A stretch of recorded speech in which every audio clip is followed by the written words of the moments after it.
Hello wonderful people of the internet, I'm Joe Oliver and today I'm going to be talking about my favourite subject ever. But before that, statistically, it is unlikely that you know who I am. So therefore, I'm going to tell you that I'm Joe Oliver, and me and someone who you should have already met on Hermits United, Harry Williams, run a channel called Team Drew, and we make Doctor Who reviews, and unfortunately, I never get to talk about my favourite subject on Team Drew, which, if you haven't already guessed, is, of course, Star Wars. Yeah, today I'm going to be talking about Star Wars. You may know that yesterday, Matthew Rowney did a little trailer reaction video. Well, today I'm going to be talking about the trailer again. Sorry. But I'm going to be doing more of an analysis of each individual section, and then I'm going to be talking about what this could mean for Episode 7. Of course, I can't say what this will mean, because we have no idea. So yeah, so I love Star Wars, as you can probably tell by all the stuff around me, including this probe droid. So I think I'm pretty qualified to talk about some of the interesting things that have come up in this trailer. So, when this trailer begins, all we see is a desert, and it fades in. And this was shot most likely in the UAE, and is most likely meant to represent Tatooine, which is brilliant because it's the home planet, of course, Luke Skywalker, and it's just, it's one of the most renowned planets in Star Wars, and it'll be really nice to see it again. You already know the stuff. But, so yeah, suddenly you hear this voice. It says, "There has been an awakening. Have you felt it?"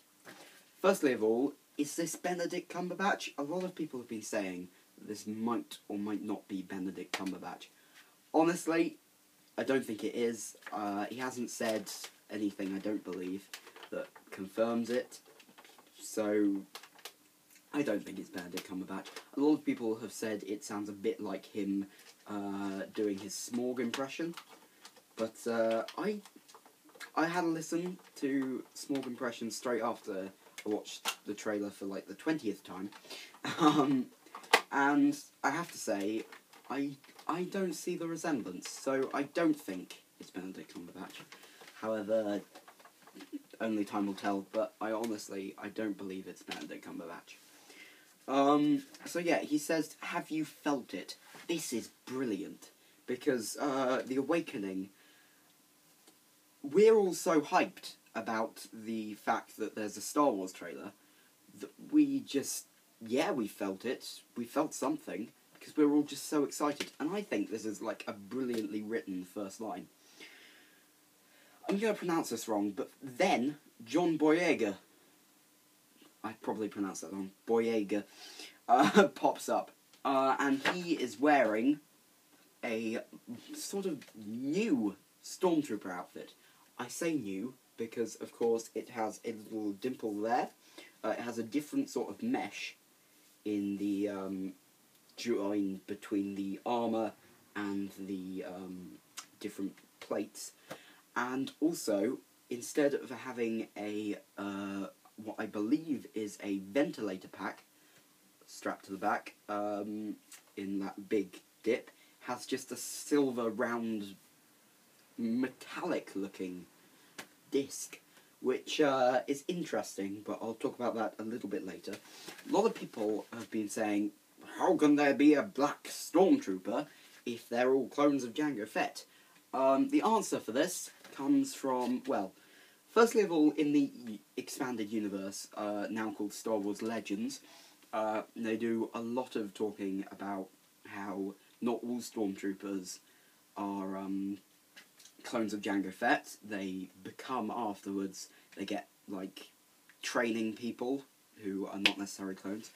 However, this is confirmed, firstly by the Clone Wars, who, during an episode set on Camino, I can't remember what the episode's called, I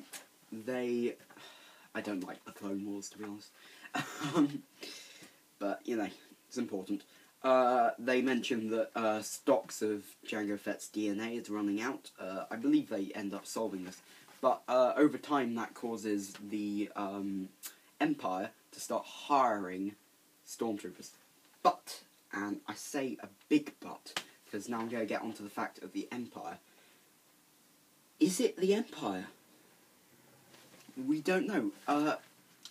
In Episode 6, we're given the idea that the Empire is destroyed, the Empire is over, the Rebels win. So, it makes it seem... I know in the Expanded Universe there's a whole new thing about the Empire surviving through important admirals who later become Sith Lords. I believe Emperor Palpatine survives. But so far, that is not canon. And so, what I have to say to that is it the Empire? We don't actually know. For all intents and purposes, I completely believe that the Empire is making a return. However, it might be something a bit different. So, we don't know where they get their troops from, is the answer. Of course, there is a more likely explanation than the fact that he is an Imperial recruit, which is John Boyega is a main character in the new Star Wars film, along with 3 other people who I will talk about a little bit later. And so, we see him get up, he's sweating, panting, he looks around at the desert, but then we hear a noise. This noise is the sound of a probe droid, although not this probe droid, because this is a probe droid from Episode 1. We hear the sound of an Imperial probe droid, followed by him going off to run. What this tells us is that he might not be a stormtrooper, he might actually be a rebel in disguise. For instance, much like in A New Hope, where Luke and Han dressed up as stormtroopers to rescue the princess, perhaps he's been on a similar mission, and he's unfortunately found himself stranded in the middle of a Tatooine desert. We don't know a lot, I'm going to be said, but I kind of feel that the second theory is a bit more likely than the first theory, that he is actually an Imperial agent.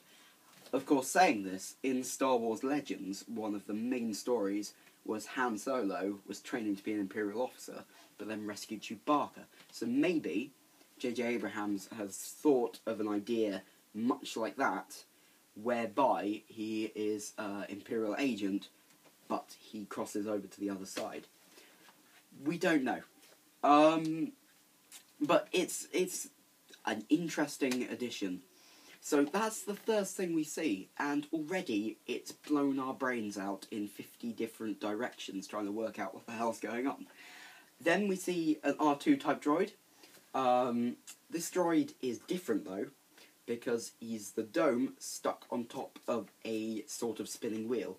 Now this is not an R2 unit we've seen before, in either the prequels, the Clone Wars, Rebels, the original trilogy. We haven't seen a droid like this before. What this could tell us is that during the 30 years that between the destruction of the second Death Star and this new film, that there's been some significant advances to technology, and I will get onto that in a little second. But as the droid goes across the screen, we see it go through a ship, some sort of shipyard. It's not really a shipyard though, because it seems to be still in Tatooine. Got the desert surrounding, everything looked gritty and dirty like in Tatooine, which is kind of something, you know, we've grown to want. But in the background, we see 2 spaceships. Well, not spaceships, they're more like pod racing craft. Could this mean that we'll get to see some more pod racing? We don't know. In the expanded universe, of course, pod racing is forgotten about, and changed to a different type of racing over the course of the years, where they race T-14s, which is the little toy spaceship Luke is throwing around at the beginning of A New Hope. But, again, expanded universe doesn't count anymore, so maybe there is still a lot of pod racing going on in Tatooine. Personally, I found the pod racing scene, apart from in 3D, a bit boring in Episode 1. However, it would be nice if we got to see some sort of inclusion of that, because it would... I guess, bring it back to the prequels. I know a lot of people don't like Episode 1 and 2 and want to forget about it, but it is an important part of Star Wars legacy, and we just gotta accept it.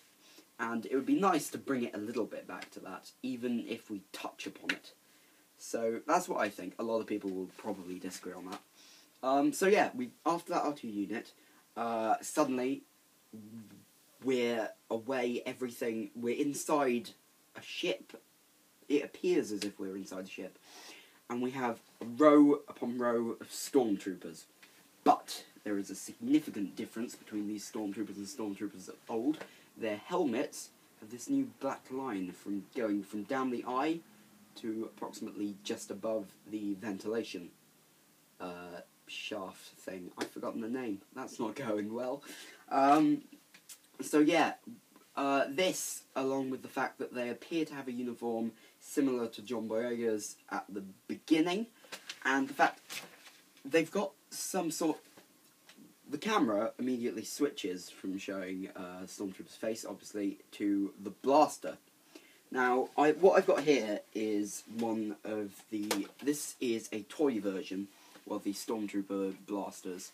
There's two types of Stormtrooper blasters. This is a little incomplete because it should have a bar going along there. Also, there's a different version which, instead of having this more industrialised look, is a bit thinner and has just lines going down all the sides instead of 5 lines, like this one has. Thing about this, though, is it seems to be a lot bigger. It seems to have some sort of shoulder joint, as opposed to these Stormtrooper blasters, which are more two-handed hip weaponry. Also, they're white. This is an interesting thing, because both in the prequels and the original trilogy, all Stormtrooper weapons are, for all intents and purposes, plain black. As well as this, they seem to have some sort of charging implement near to the sight. And to get Doctor Who-y, this reminds me of the Life Force thing found in River Song's Sonic Screwdriver. Now, obviously, it's got nothing to do with that two different franchises, but in the same respect, that showed power. What I'm thinking is that it measures the amount of blast cartridge left. Of course, we have no idea, mainly because, thanks to the removal of EU from the canon, we no longer know how blasters work. So, we're on a big mystery there. But, so yeah, they appear to have some sort of new weaponry. Back when I was talking about the R2 unit with this new 30 years later technology, this could be a sign of newly improved blasters. So yeah, maybe in the 30 years they've got new improved blasters, and I'll be talking about improved technology later as well. This seems to be a big theme in this trailer, and I think that that's something J.J. Abrams is going for, that this is definitely 30 years later. Things have definitely changed and moved on. And I'll talk about that a little bit later when it comes to the original cast as well. Next up, we have Daisy Ridley, and she appears, she's wearing something that looks a little bit similar to a mixture of the Hoth helmets, not in size, obviously, but it's got that same bulkiness, and a sort of Zamwazelle mask going on. She then puts on these goggles, and she's on this huge speeder bike. In episode 6, we get to see speeder bikes, and we have that amazing chase, and they're super thin. They are fragile at best. They hit a bit of a tree, and they turn around and explode. But this is huge. This is a big, bulking machine, and Daisy Ridley obviously is set to be one of the main characters in Star Wars Episode 7. So, moving with this new technology theme, maybe they've changed speeder bikes. It's not a stupid idea, because of course, even the speeder bikes in the prequel trilogy, they all seem to be these flimsy, the sand speeders. They're just little flimsy things. So yeah, that's what I'm thinking about the speeder bike. But again, this seems to be set in the exact same place, almost, as we see that R2 unit in this pod racing type yard. So maybe she's got something to do with racing. We don't know. I think she's going to be a very, very major character, though, in this film. I think her and John Boyega are going to make up the main cast of this film. So yeah, next we have our next major actor, who I don't think is going to be as big, who is Oscar Isaac. And he appears to be a member of the Rebel Alliance, or some newfound republic. Again, we have no idea what's happened in those 30 years. But he's flying an X-Wing, and he has a new, improved helmet. A, it's black. B, it's got these tighter orange glasses that don't seem to be hanging at 5 foot in front of his face, but actually quite close. And he's got a very visible microphone. And he's sat upright, his face is quite close to the screen, and he's staring down at some controls, we assume. Suddenly it takes you back out, and you see a squadron, and I say squadron because they all seem to have some sort of similar blue colour scheme, of X-Wings. And they're floating over a lake.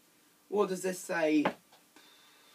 Well, the Empire clearly still keep X-Wings, not the Empire, the Rebellion still keep X-Wings in squadrons, I guess. Much like Red Squadron, Gold Squadron, Yellow Squadron, as in episode 4, when they're all listing the different names of the squadrons. And maybe these are all still based on colour schemes, which I would like a nice addition if they get to shout out the names of their squadrons, much like they did in episode 4. Because that's just, I really like the fact that there were all these different groups trying to accomplish different aims to destroy the Death Star, and it wasn't all about that one little point. Maybe that was just Red Squadron and Gold Squadron. But we don't, yeah, that's a different topic for another day. So yeah, then we get The Dark Side from Benedict Cumberbatch sounding guy again. Suddenly, this guy in robes, much like some sort of Emperor Palpatine type gear, as with this Emperor Palpatine bobblehead I've brought out. It's got a similar sort of cloak type fashion going on there, except a much sleeker hood design. And what I think about this is that he's clearly, it's ragged. It looks old. This particular scene is shot a few miles away from me, like about across a river from me, in a place called the Forest of Dean, where they also happen to be housing the Millennium Falcon. And it's covered in snow, and he pulls out his lightsaber. This is something a lot of people have been like, what? Because it has these two sort of flame sabers coming outside. Theories. In the expanded universe, there is such a thing as having three or two different lightsabers coming out different parts. Of course, the expanded universe is now non-canon, so that doesn't really count. But, of course, J.J. Abrams... My computer's overheating. That is not a good thing. Of course, J.J. Abrams is taking a lot of inspiration from the EU, so maybe that's something he's incorporated. What it appears to be on this particular lightsaber is some sort of guard. And this is quite useful because a lot in the Clone Wars, we see scenes where they slide down the blade. If I get out a couple of lightsabers here. Yeah, I just happen to have them standing there. They go down the blade and cut the hand off. Now, of course, what you have there is something a bit like that. So what I'm thinking is, this is some sort of hand guard. So yeah, the other theory with this is that they are exhaust flames. Now, the thing about this is, after the destruction of the Death Star, that was really the end of the Sith. So this could be a sort of washed up Sith, as it were. He's a bit raggedy. He's not exactly, I say raggedy, he's a bit... try to think of a good adjective here. he's a bit washed up. He's not exactly in his prime. He's more like the Jedi were after Order 66. And, you know, he's out for revenge sort of thing. I think he's going to be... Now, when he says the dark side, this puts huge emphasis on him. And it shows him as being some sort of really... I'm just joking. It'll be fine. Some sort of really important character. So yeah, that happens. And then we get the light side. Oh, I forgot to talk about something quickly. The lightsaber does not have an elegant blade. It is crackling, and that's another reason why I think this is washed up. But anyway, the light side, which he says in equally, like, dramatic... Well, he doesn't say the light side, he says, and the light. But, equally dramatic. And then suddenly, boom! John Williams' amazingly brilliant Star Wars themes comes crashing in on us, much like the Millennium Falcon, which blows your breath away. Thing about this, though, is the way the Millennium Falcon flies with the vapor trail coming through, the little push of sand as he does his flip, and the way that the TIE fighters cross him, all seems hugely realistic and a little bit like what J.J. Abrams did with Star Trek. He liked to go for that sort of realistic-looking atmosphere. Now, I think this is going to suit the Star Wars universe really well. If you remember Episode 4, where we have these... Episode 6 even, when we have these incredibly complex dogfights, that felt realistic, even with the technology of then. It felt hugely real, and I think J.J. Abrams, even with the new CGI sort of look, that it looks real, it looks practical, and I think J.J. Abrams will be able to cross the bridge between a little bit of CGI and the still same realistic look. A lot of people have mentioned the Millennium Falcon is missing its radar dish, which, of course, a lot of people are like, why is it missing that? Well, it's a little bit obvious, and I'm slightly saddened that so many people are confused about this. We had to talk about it on Hermit, and then suddenly I got it, and I just had to tell everyone. Lando Calrissian snaps it off in the Death Star 2 on his way to destroy that.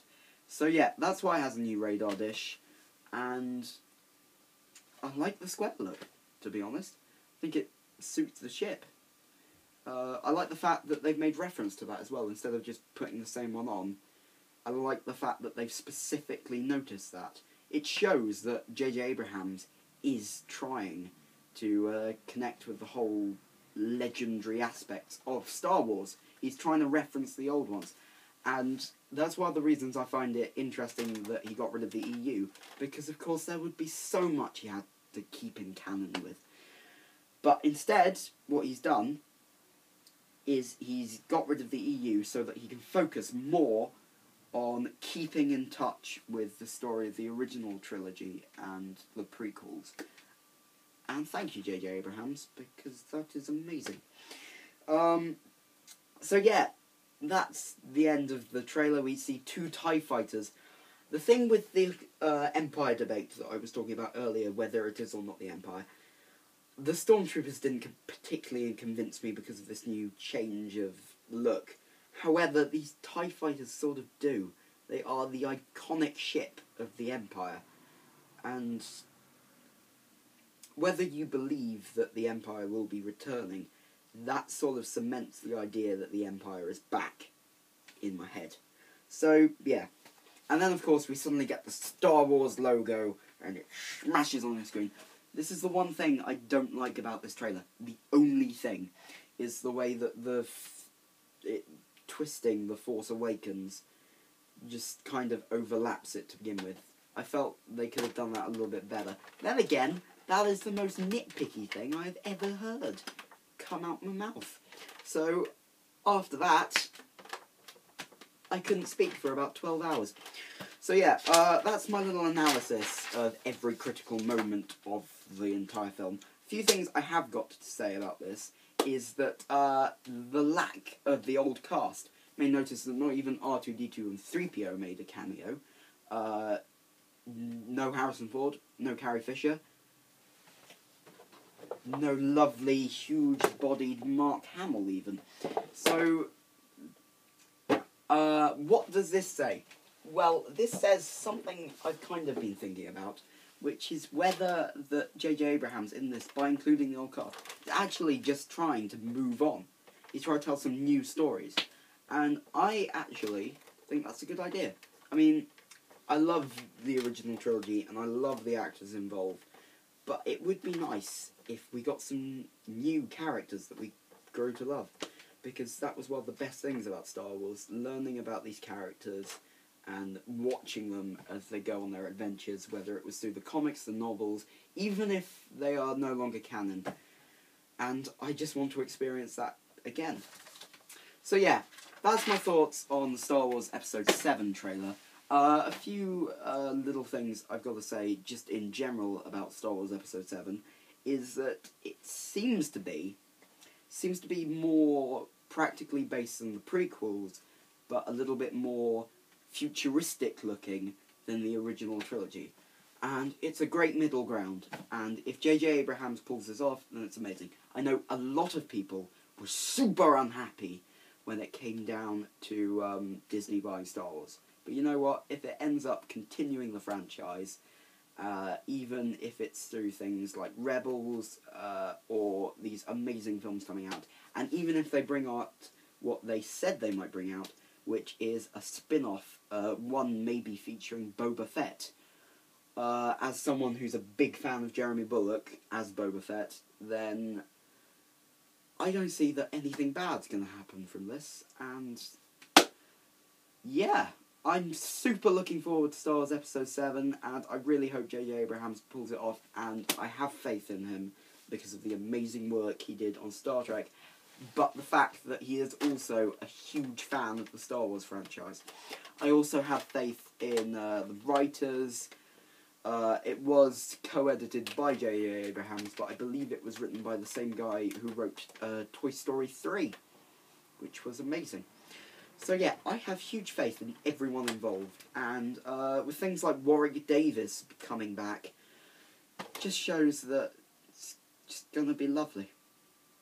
Anyway, that's my complete thoughts on the Star Wars Episode 7 trailer and a few other things about Star Wars. If you've got anything you'd like me to talk about Star Wars based, then comment below, because I would love to talk more Star Wars, and Hermits United is definitely the place to do that. If you like this video, then why not like it below and subscribe and things. Also, go on Team Drew and give us a subscription if you want to hear my mumbly voice more often. I've been Joe Oliver, this is Hermits United, and I got to talk Star Wars.